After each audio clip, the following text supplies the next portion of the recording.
El tío que volvió del mar. En la costa donde crecí, todo lo mide el mar.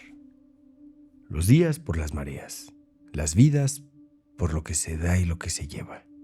Y hace 20 años el mar se llevó a mi tío Manuel. Fue en temporada de pesca brava, cuando los más necios salen a buscar langosta y regresan con poco más que sal en los huesos. Nadie lo encontró.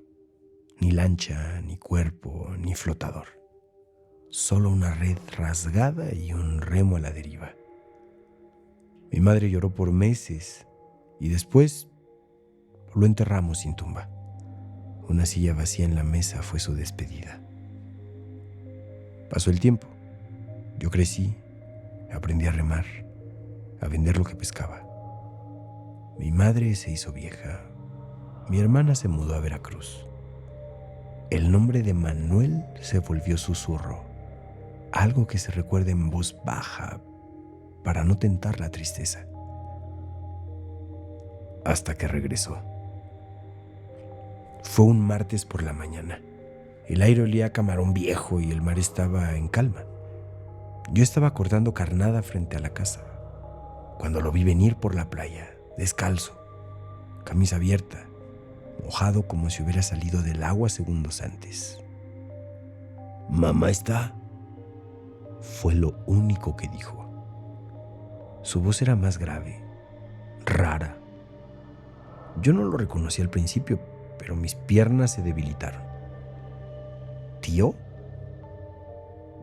Mi madre salió corriendo cuando oyó su nombre y se desmayó al verlo.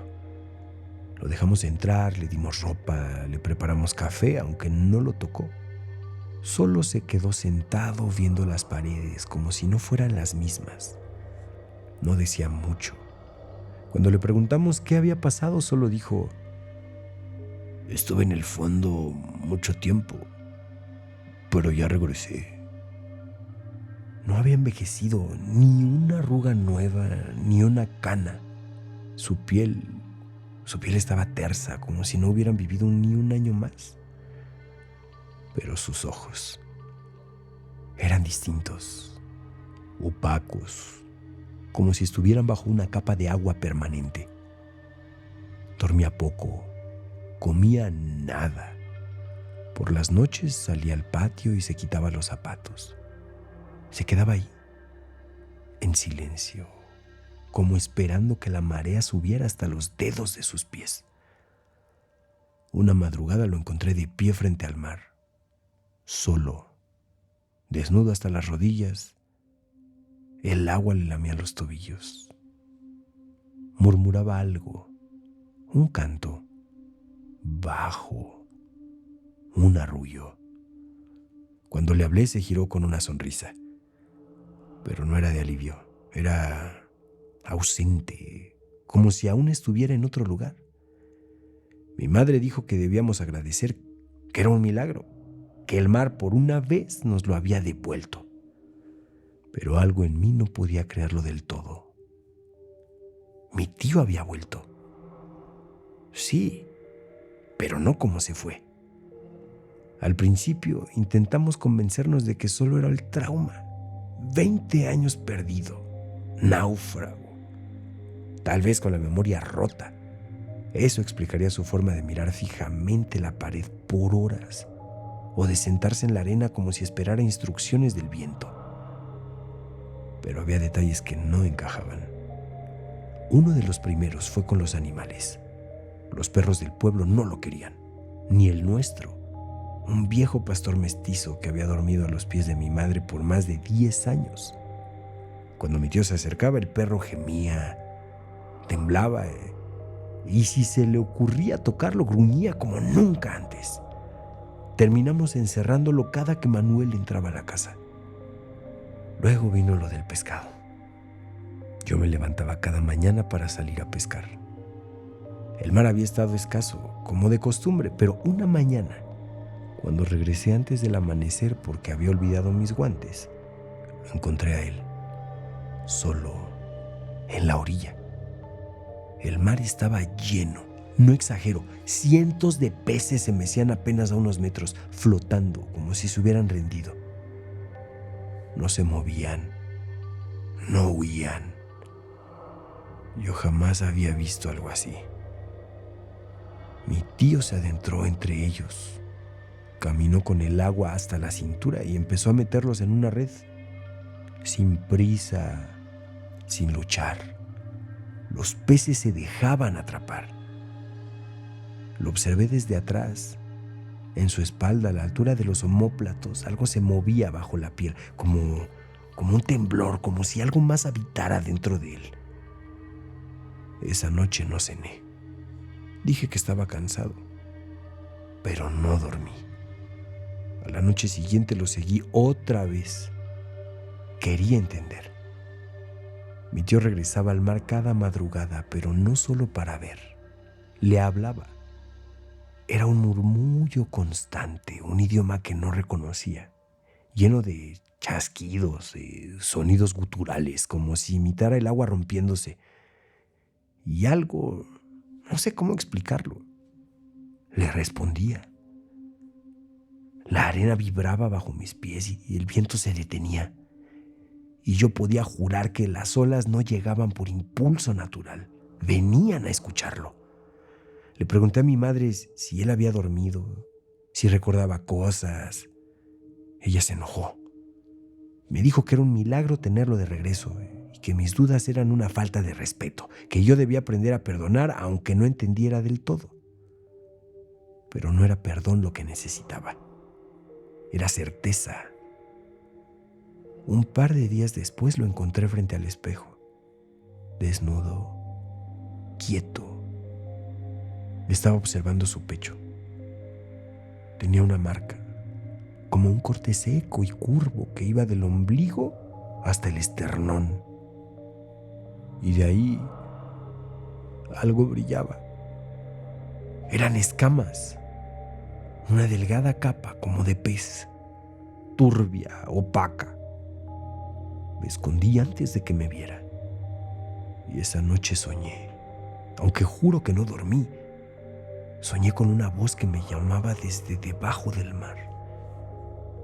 Empecé a preguntar en el pueblo. Los pescadores más viejos hablaban con rodeos. Nadie quería decirlo en voz alta, pero todos sabían que lo que se va al mar no siempre regresa igual. Que el agua puede tomar prestado el cuerpo de un hombre, pero devolverlo lleno de otra cosa. No regresan solos, me dijo uno, mientras arreglaba redes. A veces lo que vuelve está hecho de hambre. No lo entendí del todo hasta que vi lo que dejó en la arena. Una mañana salí al patio y vi que había dibujado algo en la tierra húmeda, un símbolo. Círculos concéntricos con líneas que recordaban las escamas de un pez. Y en el centro, un diente. Pero no era de pez, era humano, pequeño, como de un niño. Lo confronté, le grité, le exigí respuestas. Me miró con lástima y me dijo: no hay forma de explicártelo, no con palabras de aquí, pero ya lo vas a entender, todos van a entender. Esa noche por primera vez lo vi dormir, solo que no respiraba. Estaba tendido con los ojos entreabiertos y cada pocos minutos su pecho se agitaba, pero no como con aire, sino como si algo nadara por dentro. Y en la oscuridad pude jurar que del borde de sus pies caían gotas de agua salada. Quería creer que todo era imaginación, pero el olor a sal, la escama en la toalla, el pescado que apareció muerto en mi red sin haberlo atrapado, todo me decía lo contrario. Mi tío había vuelto, pero lo que volvió con él tenía hambre. Todo terminó como había empezado, en la costa, pero no era una playa cualquiera. Esa noche lo seguí más lejos de lo habitual. Cruzamos veredas que no conocía, bajamos por riscos oscuros. La luna apenas nos daba sombra. Y al final Llegamos a una grieta entre las rocas, una cueva. Lo vi entrar, esperé. 15 minutos después lo seguí. La cueva olía a sal, a moho, a algo más viejo que el mar mismo. Había marcas en las paredes, dibujos toscos hechos con barro y sangre seca, círculos, espinas, peces sin ojos. Y en el fondo lo encontré. Mi tío estaba arrodillado frente a un charco iluminado por la luna que entraba por una grieta. El agua no estaba quieta, palpitaba. Y entonces vi lo imposible.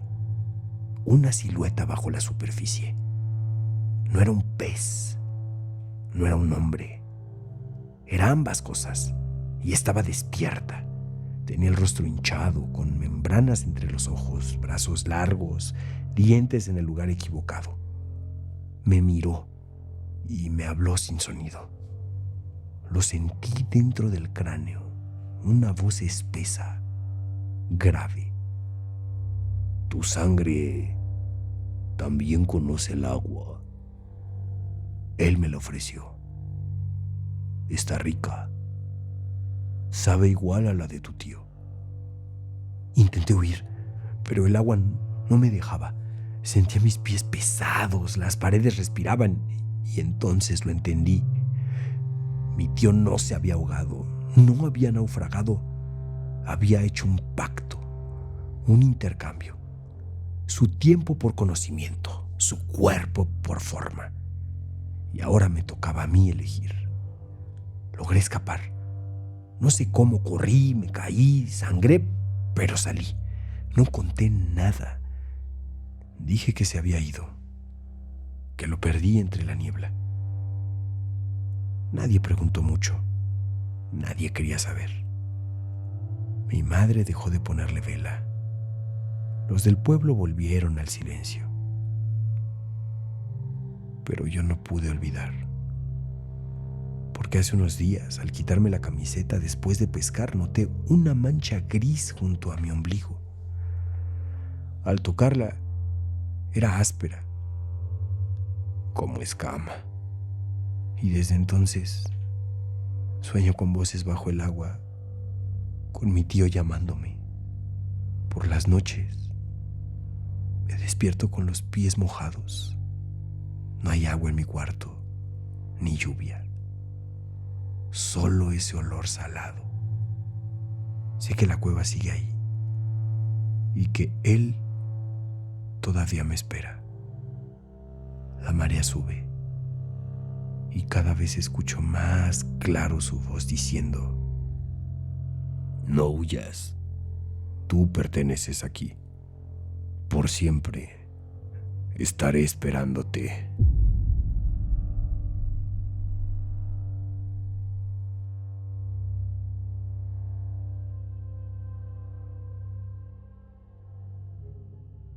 El cuarto de los retratos.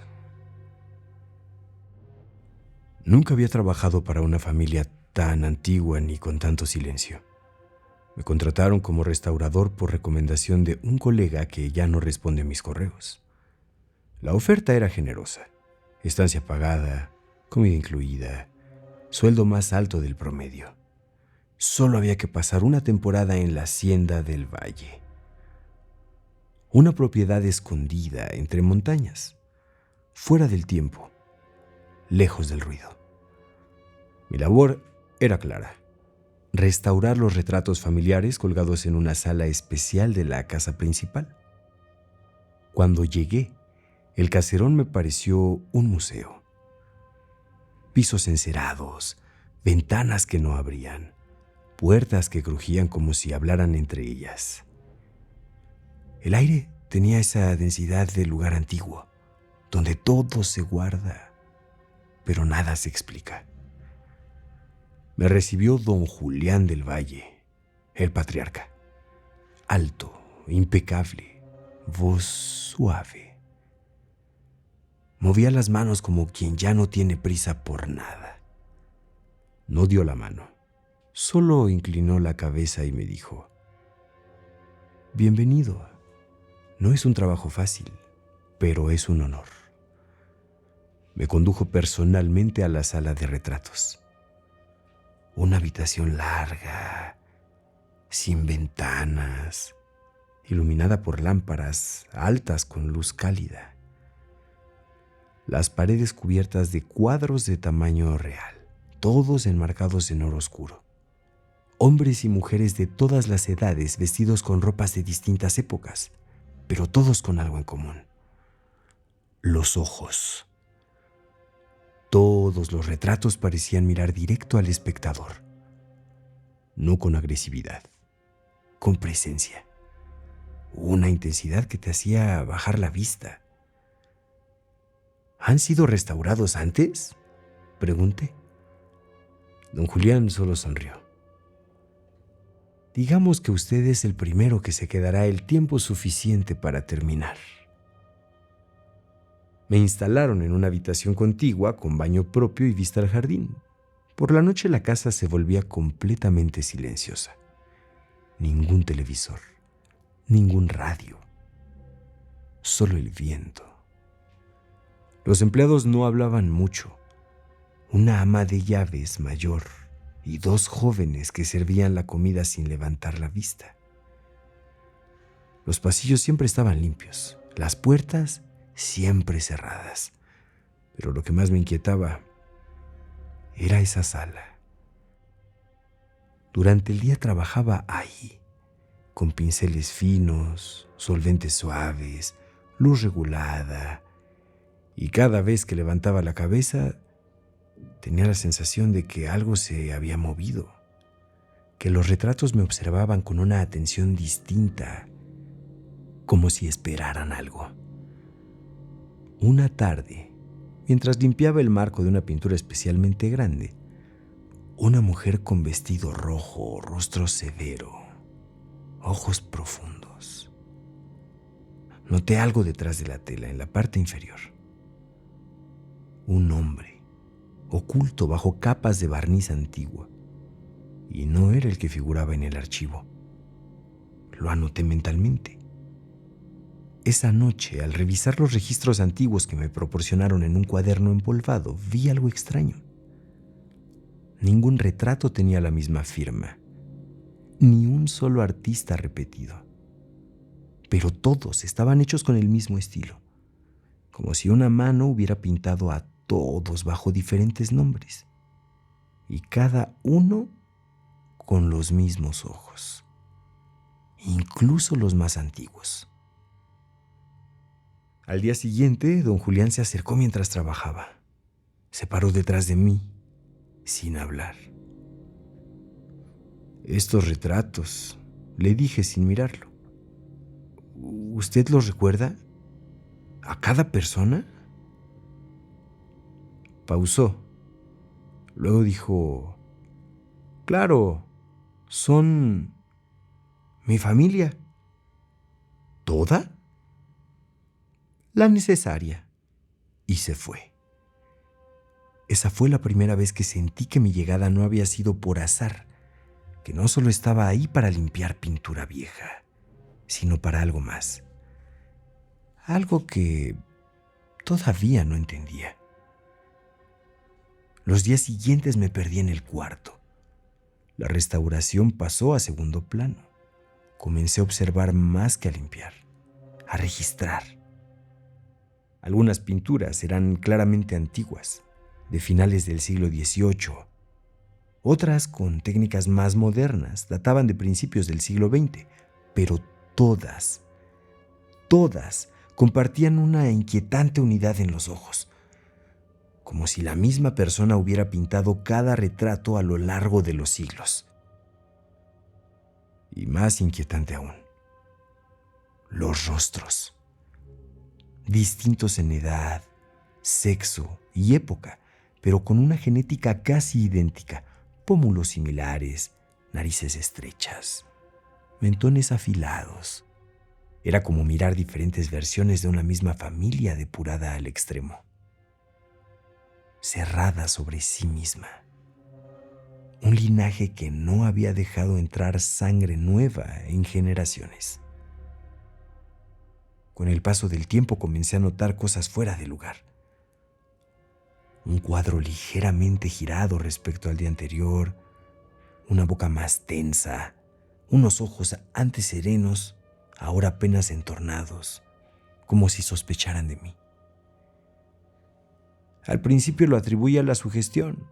Pasaba demasiadas horas encerrado, con luz constante, rodeado de rostros fijos, hasta que encontré ese cuadro. No estaba allí el primer día. Lo recordaría. Era un retrato reciente. La pintura aún parecía fresca en algunos bordes del lienzo. El rostro estaba perfectamente delineado.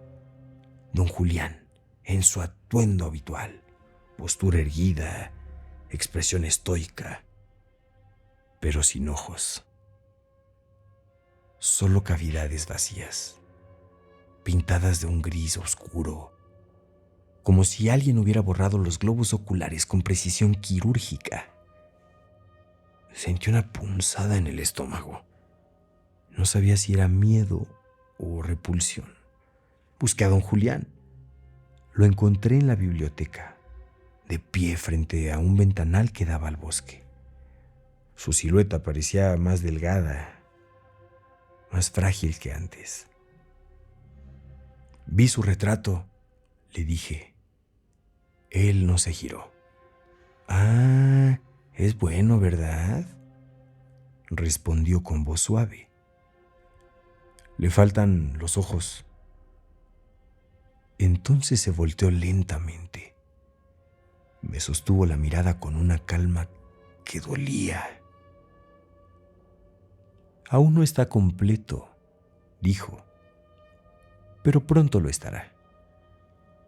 Se fue caminando despacio, como si no hubiera nada más que decir. Esa noche no pude dormir. Volví a la sala. Quería entender, ver cada detalle de ese retrato, tocarlo si era necesario, pero algo me detuvo. Fue la sensación de ser observado no por los cuadros, sino por la habitación misma, como si todo en esa casa tuviera conciencia. Cambié de objetivo. Volví a la biblioteca. Horas antes, don Julián hojeaba un libro viejo con tapas de cuero. Lo encontré en el mismo estante. No tenía título en el lomo, solo un símbolo grabado en seco. Un ojo humano abierto, sin pupila. Al abrirlo descubrí que era un diario, uno de los primeros del Valle. No decía el nombre, pero las fechas eran de 1812. Al principio parecía una bitácora agrícola con notas sobre ganado, lluvias, cosechas, pero al avanzar, las páginas cambiaban de tono.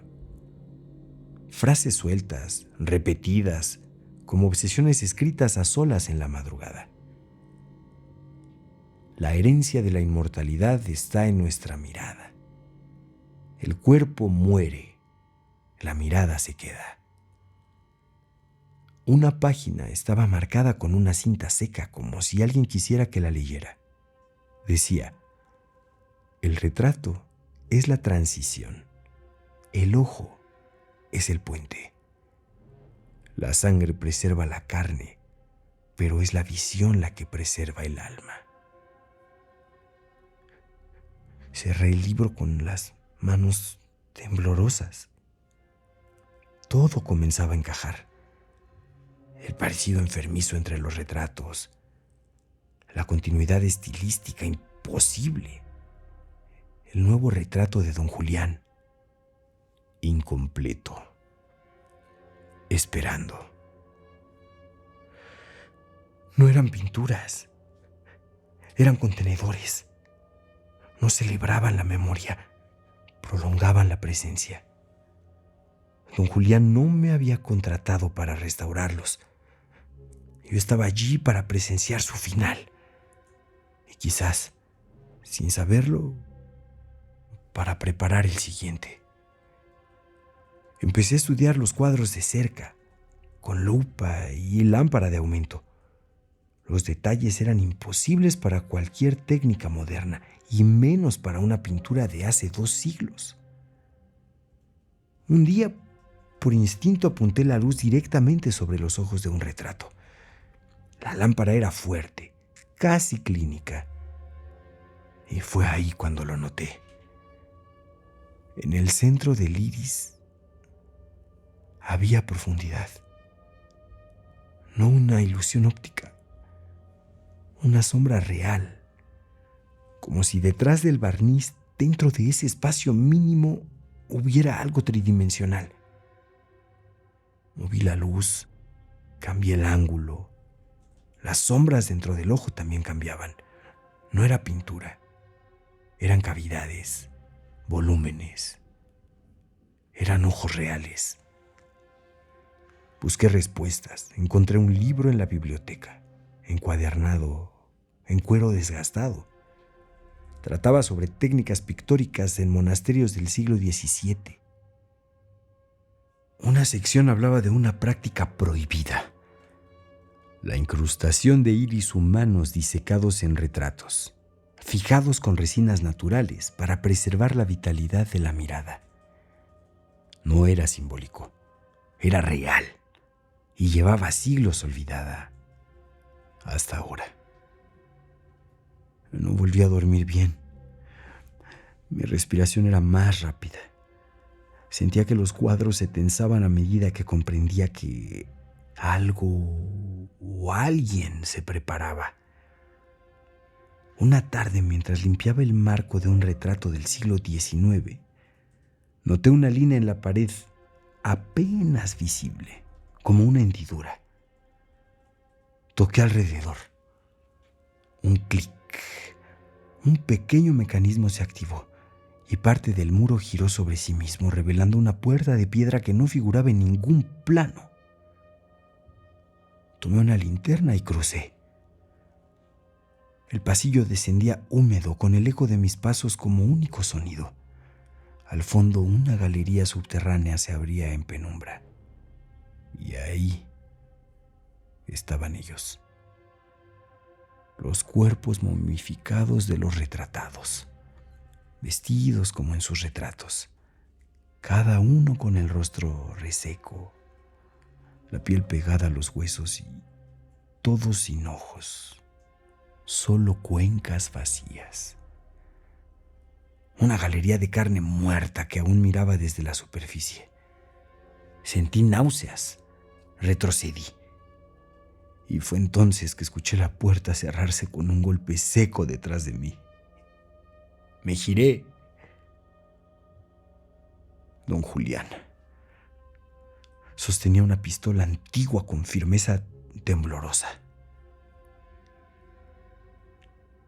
«Ya entendiste, ¿verdad?», dijo con una sonrisa cansada. «Esta es nuestra herencia». ¿Qué es esto?», balbuceé. «La única forma de permanecer. La sangre muere, la carne se pudre. Pero la mirada puede quedarse». «¡Estás loco! ¡Estás loco!». «Tú eres restaurador», interrumpió. «Tú sabes cómo hacerlo. Solo hay que completar el cuadro». Señaló una mesa al fondo, una plancha metálica, instrumental quirúrgico rudimentario, tijeras, ganchos, pinzas, frascos, todo cubierto en tela limpia. «Ya tengo todo listo», continuó. «Incluso preparé tu pago. Una maleta con más dinero del que puedas contar. Está en tu habitación. Pero ahora, ayúdame a quitarme los ojos». Me quedé inmóvil. «Si no lo hago», dije, «¿entonces qué?». Don Julián solo miró a su pistola, luego a mí. Entendí. Don Julián Se puso en la plancha. Le dije que necesitaba prepararlo, marcar los puntos. Mis manos temblaban y el sudor me caía por la espalda. Él cerró los ojos confiado, casi en paz, y sin dejar de apuntarme con la pistola. Busqué un bisturí y entonces lo vi. Un mazo pequeño, de hierro, colgado junto a los frascos. Lo tomé sin hacer ruido y con toda la fuerza que pude reunir lo descargué sobre su rostro. El crujido del hueso fue seco. Don Julián gritó y disparó a ciegas. La bala zumbó junto a mi oído y se perdió en la oscuridad. Corrí, subí las escaleras, cerré la puerta secreta con el mecanismo interno, busqué muebles, los empujé contra la pared y sellé la entrada. No escuché más disparos, ni golpes.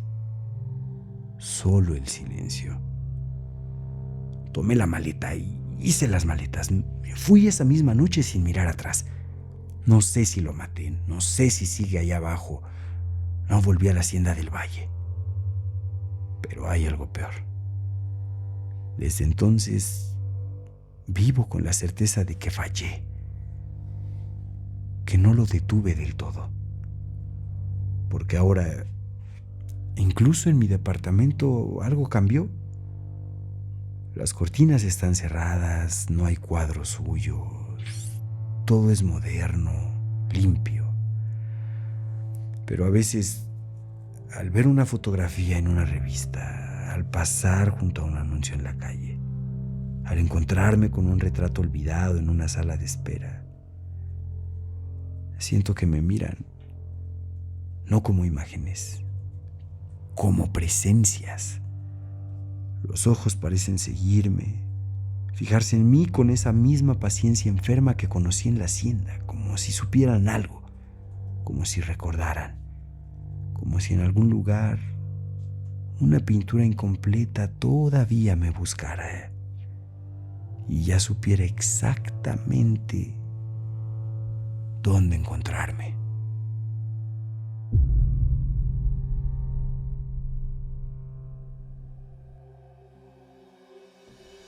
Este testimonio ha terminado, pero el eco permanece. Si tú también has estado en presencia de lo inexplicable, cuéntanoslo. Envíanos tu historia. Escríbela, grábala, susúrrala si hace falta, pero no la guardes más. Suscríbete y acompáñanos en Testimonios Paranormales, porque aquí cada relato es una ofrenda y cada ofrenda una luz en la penumbra.